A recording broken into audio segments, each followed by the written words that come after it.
Now we have to do the evaluation of our robbery. And this is illustrated on the game board. For each safe that we were able to crack, we can go one step forward with our player's piece. So in our example, we were able to crack 1. We of course can get the gold bars that are shown on the safe.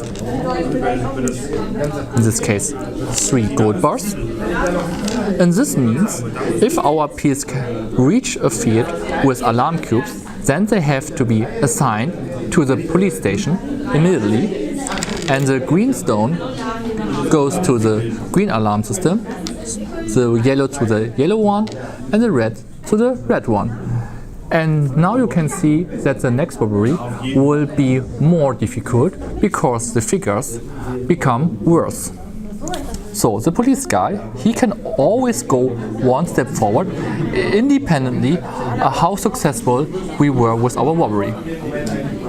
For each safe that we failed to crack, in our example we don't have any, he would go one more step and we would get a new card, a new safe from the supply, which we have to assign to a building.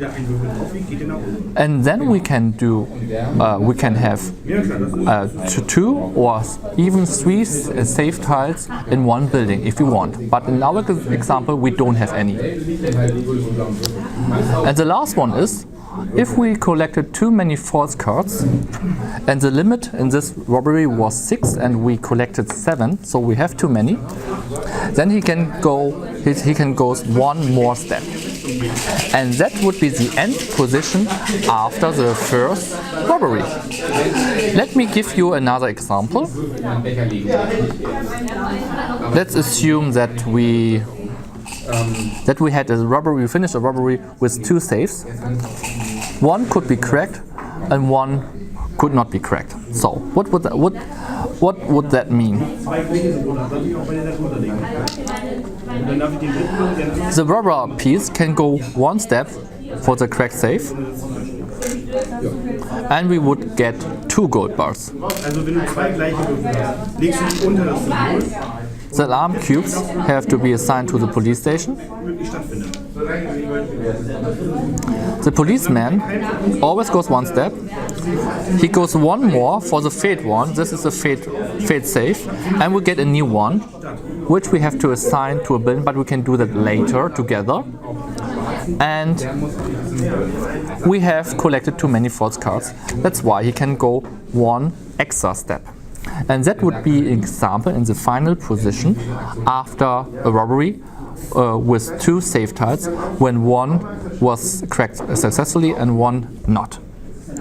And then you can start with the next robbery. So the player to my left becomes a new boss. Collect all 2 cards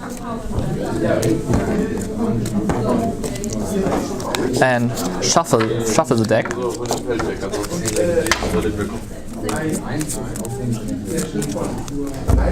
The new boss also gets the 6 pin cards.